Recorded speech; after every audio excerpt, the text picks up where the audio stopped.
I call these moments, I don't know if you've seen SpongeBob, but I call these moments Alaskan bullworm moments. It's an episode of SpongeBob where there's this Alaskan bullworm and the whole town's terrified of it. And Sandy's like, I got this. And she goes into this cave and she fights this worm and she learns that the cave is the worm. And what she beat up was the tongue of the worm. And so she has this line that's, oh, that's the tongue. And the whole thing is the worm.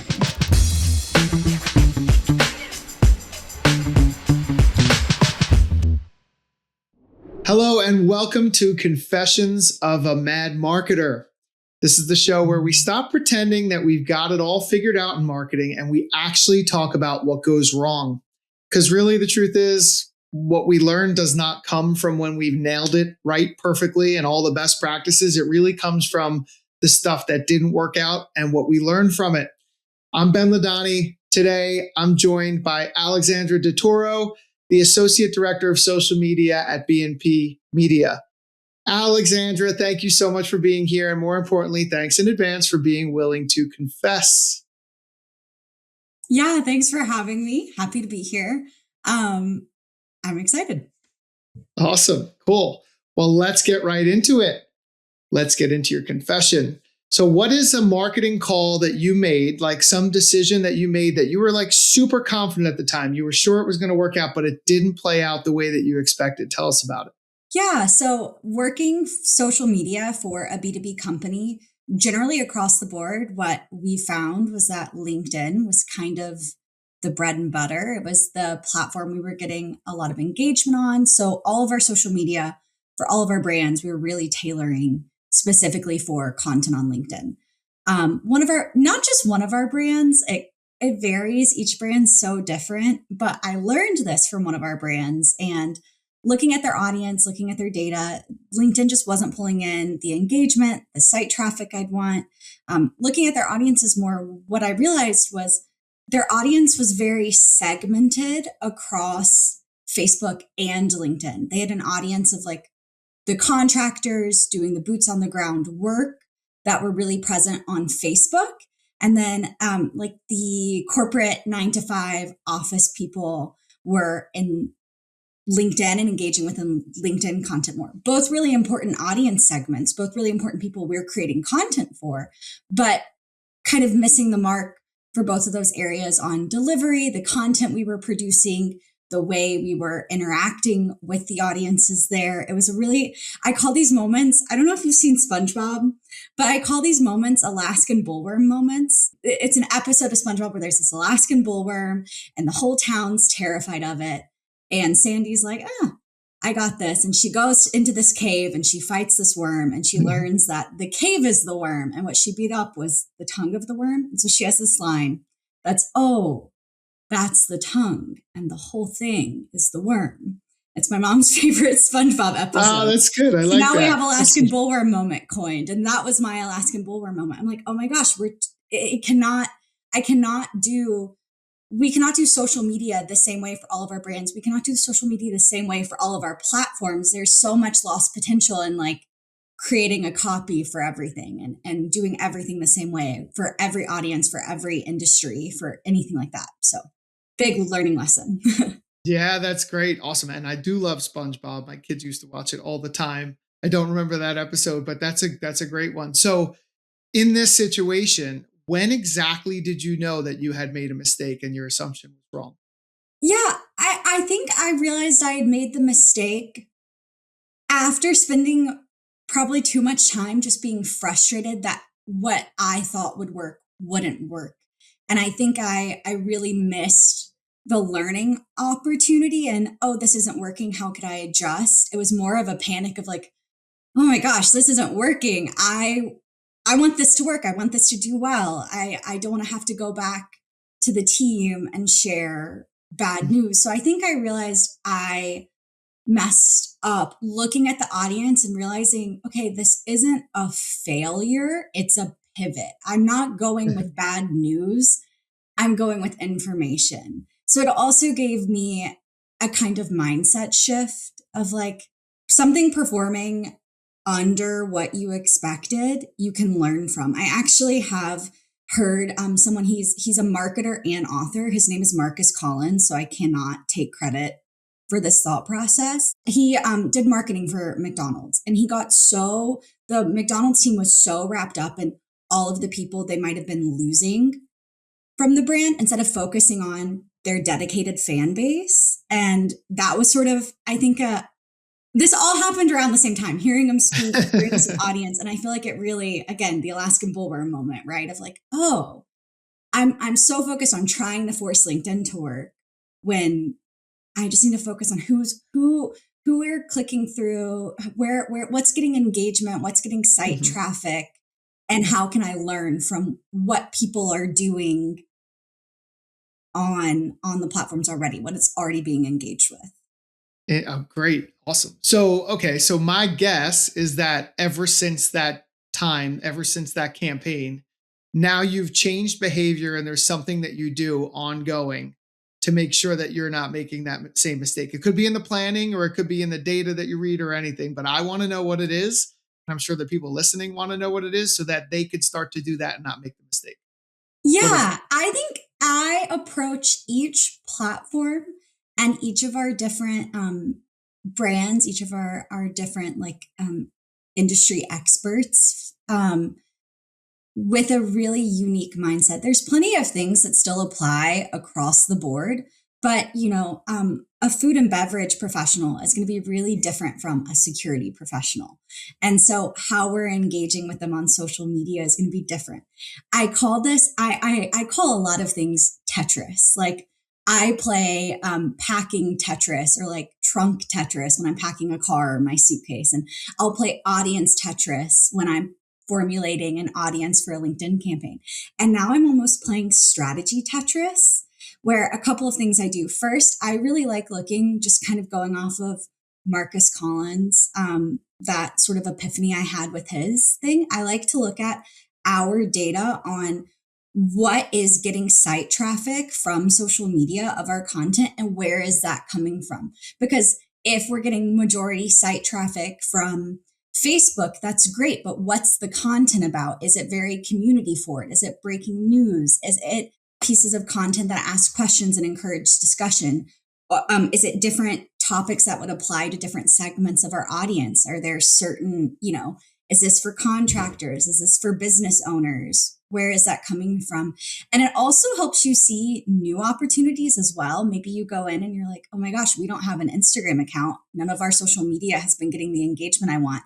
And I'm looking at all of these other organizations and people we're reaching out to. They only have Instagram. They're only posting about business content on Instagram.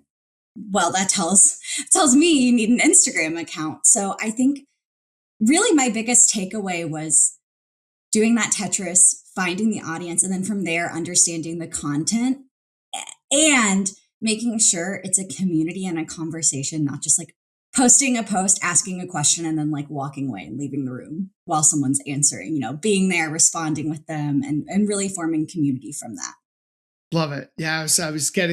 I heard you talking. I was thinking community as you're saying it, right? Because I want to be in the right room, talking to the right people at the right time, the room being the channel.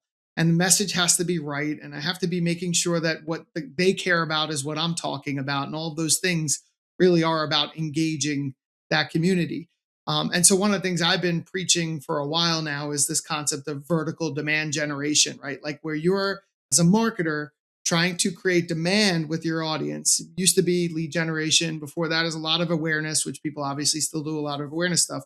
But with budgets going a lot towards return on investment, when we take marketing dollars, a lot of times the marketers are talking about, we really want this to succeed. So vertical demand generation to me is making sure you're inside the right vertical, you're in the right rooms talking to the right people, and you're not just creating content that makes them say, oh, that's interesting, but it drives some demand. Like you said, they click through to go to the website. They're actually engaging with the content and they're curious about that next step of how you can help them. So is there anything that you're doing once you read that content, once you look at it, you're like, oh, wow, that's interesting. This piece of content seems to be getting a lot of people to go off to the website. What do you do once you see that? What's the next action that you take? Yeah, the next action that I'll take is really focusing in on whatever that theme is. Again, whether it be, oh, wow, a bunch of posts from events are doing well on Facebook, particularly. That's a really community driven platform. It makes me think, how else can we be engaging with our audience? Are there pieces from events that could tie back to the content we're creating? Are there pieces from that event where a particular individual is getting a lot of love in the comments? Maybe that's an opportunity to reach out to a respected individual in the industry as a podcast guest, or help to contribute to an article I might be writing about a topic they're an expert in. I'm not the one writing the topics, editorial is, but you know what I mean? And really learning from it and taking that learning into creating social media as an extension of our content. So sometimes that might mean sharing a multi-image post because particular techniques do really well on social media. And we have an editor who visited a site and has all these wonderful photos they've included in the article. Let's include those on social media. Another thing I feel like I do with this is putting community first. Obviously, site traffic is important because it tells us we're sharing important conversations, but also engagement is important because we're building community. We're building like an industry knowledge hub almost, and finding where those industry experts are and just like meeting them where they're at rather than trying to force everyone to go to LinkedIn when we're sharing content for specific groups there and it's just not getting the traction at once. And also it can really inform campaigns and even like editorial content and marketing efforts. If a post is doing really well on a particular topic, there's opportunity there to create it into a LinkedIn Live or, run it as a paid social campaign for lead generation or, a document ad for people to download a white paper on the topic that's doing well on that platform. So it's not really a specific one or two things that happen. It's all very informative on like what a next step could be. It helps you build out a new Tetris puzzle, right? Exactly. It's like, okay, now I can go do this entirely new thing here. I was recently reading about how many marketers are taking, they build content one time and then they use that content to multi-purpose it, right? So you do a webinar and then you take that webinar and you slice it out into a white paper PDF and you do that, you take it into short social reels and you can take one thing and push it out in multiple places. So it sounds like once you have learnings on the engagement and social media content and what's getting engagement, what's getting traffic, you can then repurpose that content to create new content that again starts a new Tetris and an entire new Tetris board, right? Yeah. So that's really cool. Okay, so we dove right into confessions, but the audience may not know who you are, Alexandra. So tell us a little bit about who you are, what do you do at BNP Media, and how did you get here? Yeah, I'm Alexandra. I'm BNP Media's Associate Director of Social Media. I started with the company in January of 2021. So I think I'm coming up on 5 years. I've been here for 5 years, learning things on the podcast as I go. Been here for 5 years. In college, I double majored actually in dance and multimedia journalism. So very busy, very exciting experience. And I feel like that really fuels social media. It's a creative. I'm working for a company that creates content, journalistic work. I think both of those aspects really support my job here, even though dance might not seem like it. There's a lot of discipline and structure. And I feel like it's helped memorization and stuff too. You know what I mean? Learning combos and stuff.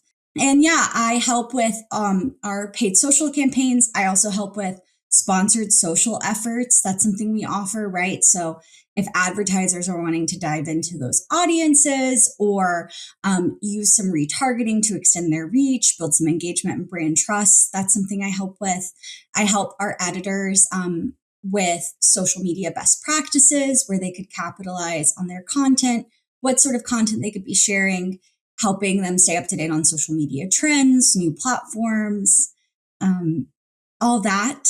And I think I said this, but paid campaigns as well. So if marketing or editorial are wanting to run any sponsored social media efforts, I'm helping build the audience out, Tetris it all together, right? What audience are we targeting? How are we bidding competitively? What creatives are we using? Sort of helping to brainstorm that with our different teams here. Awesome. Well, it's a big puzzle and it's growing, right? I mean, there's a new social media platform almost every couple months, and Whatnot, all of a sudden my son's using, and I keep hearing about like going live and selling on Whatnot. And that's new to me, but maybe it's been around for a while. So it's a lot. What I would say is it's definitely an amazing thing that you do for BNP Media. I know because I work closely with you and you add a ton of value at BNP. Thank you very much for being on the podcast. What would be one thing that you would, suggest to somebody that's in marketing, if you had to give them one piece of advice, if they're going into doing social media like you are doing right now, what would you tell them? Yeah, thank you so much, Ben. I would tell them the key is flexibility. As someone who wants to get it right and wants to get it right on the first try, that is not possible, especially with how quickly social media is changing and just the fact that we're all human and you're never going to always get it right on the first try. So be flexible. Don't panic if something isn't performing like you want. And also don't panic if maybe there are some people at your company or on your team really wanting to see direct conversions and driving results. Take a breath, look at the data. It doesn't lie. I mean, I guess unless you've got some reporting issues, the data doesn't lie, and you can learn a lot from it. And listen to your audience, find where they're at on social, listen to them, and just be flexible. If it's not working, take a breath, pivot, try something else. Awesome. Love it. Well, thank you again, Alexandra. I appreciate you being on the podcast. For everybody listening here, once again, this is Confessions of a Mad Marketer, where we learn from our mistakes and we talk all about how we can become better marketers from learning. So thanks for being on. Thank you.